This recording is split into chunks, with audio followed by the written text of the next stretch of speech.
Matiari district کے مخدوم خاندان اور پیپلز پارٹی کی قیادت یعنی وزیر اعلیٰ سندھ میں چپکلش بڑھ گئی. اتنی چپکلش بڑھی ہے کہ ان کے ماتحت جو افسران تھے ڈسٹرکٹ میں وہ بھی تبادلے کر دیے گئے، جسے ایس ایس پی اصغر شاہ کو مخدوم صاحبان کی فرمائش پر رکھا گیا تھا.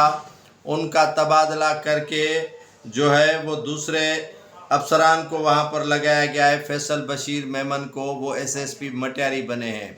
اس کے علاوہ تحصیلدار، اسسٹنٹ کمشنر اور ڈپٹی کمشنر تک تبادلے کر دیے گئے ہیں، کیونکہ مخدوم جمیل الزمان نے پیپلز پارٹی کی قیادت کو آئینہ دکھایا. پیپلز پارٹی کے وزیر اعلیٰ مراد علی شاہ کو آئینہ دکھایا. اب آئینے کی قیمت یہ ہے کہ ان کے لگے ہوئے افسران آہستہ آہستہ ہٹا دیے گئے ہیں اور ہٹا دیے جا رہے ہیں.